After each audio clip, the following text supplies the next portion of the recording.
ए थिले कृष्णचंद्रपुर गजपति केसीपुर जहाँ को आम जानू गुमा ब्लॉक आसंता समय रे प्रार्थना मीटिंग अनुष्ठित होगा जाऊँगी। चलतु आम मैंने प्रार्थना मीटिंग आयोजन संपर्क में पालक महाशय किसी बुझी ना पालक महाशय कौन अनुरोध करेंगे प्रार्थना आम यूट्यूब जरिया समस्ते जाणी ना। समस्त नमस्कार। प्रभु को विशेष धन्यवाद दिए। प्रभु आम अनेक वर्ष पर केशवपुर मंडल में गोटे प्रार्थना मीटिंग अनुष्ठित करने सुंदर सुযোগ प्रदान कले। प्रभु को विशेष धन्यवाद दूँ। आसंता 14-15 तारीख आम प्रार्थना मीटिंग विशेषकर 15 तारीख आम बड़ आयोजन करने चिंता कर बहु वर्ष पर आम मंडल में गोटे प्रार्थना मीटिंग अनुष्ठित होती तेणु समस्त उत्साहित अच्छु आपण प्रार्थना कामना करूँ। जेहेतु जलवायुर विपर्य समूह रही है अक्टोबर मासरे तेणु प्रत्येक प्रार्थना प्रेमी बापा मान भाई भाई मैंने दयाकोरी प्रार्थना तोड़ी धरतु जे प्रकार से 2 दिन संपूर्ण शुखला पाग रही अनेक प्रार्थना प्रेमी मैंने आम मंडल उपस्थित रही प्रभु अभिषिक्त दासगण प्रार्थना प्रचारक प्रचारिकागण अनेक मंडल मुख्य मैंने आसी आम मंडली आम प्रार्थना तोड़ी धरवे से मैंने अनेक उत्साह भाव में आकांक्षा रही अच्छी।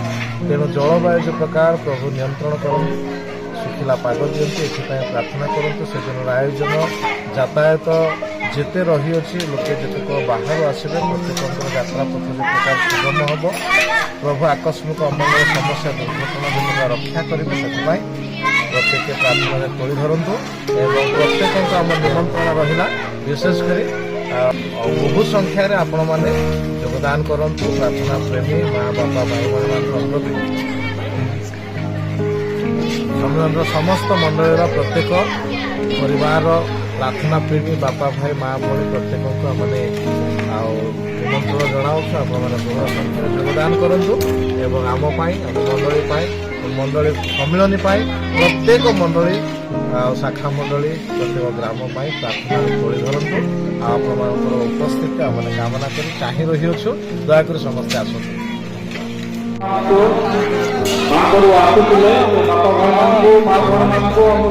दयापूर्वक आसतु आम जिते शीघ्र कम करवा से शीघ्र घर को जिते लेट करवा दिन घर कम करवा तेणु आपण जनाऊँ आसतु प्रत्येक मिलमिशि कम सरे निज निज घर को जीवा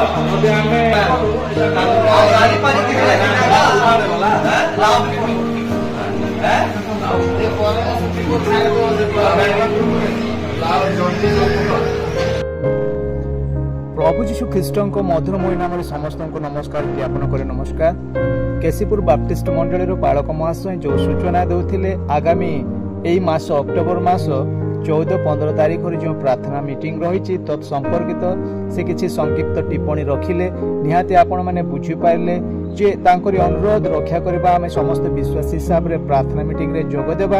एथि पूर्व आमे कोन करबा 14-15 तारीख पाए प्रार्थना करबा आ जलवायुर स्थिति भल नुह पाणीपाग भल नुह केते बेले कोन घटुची कहि होनी। तेणु वर्तमान ग्लोबल वार्मिंग सकाशु समस्या रही पृथ्वी पृष्ठ तेणु मु आपण मानकु निज तरफ अनुरोध करी आमने प्रार्थना करवा जेपरी कि 14-15 तारीख रे सुखिला पाग रहिबो समस्त विश्वासी माने जेपरी कुशल रे यातायात करी लक्ष्य गंतव्य स्थल को पहुंची पारिबे सेथिपा अनुरोध करी पालक महासहित अनुरोध करिले जे समाने जो उत्सुकतार सहित कार्य लागि पड़िचंती से उत्सुकता देखिले आनंदित मन हुए।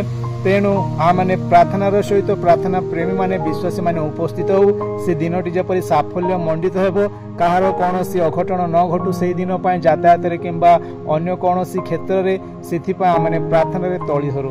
निश्चय आपण माने सूचना शुणिले तो आपण माने निश्चय जोग देबे एही मोर विश्वास प्रार्थना रही। God bless all of you. Amen. Thank you. समस्त नमस्कार।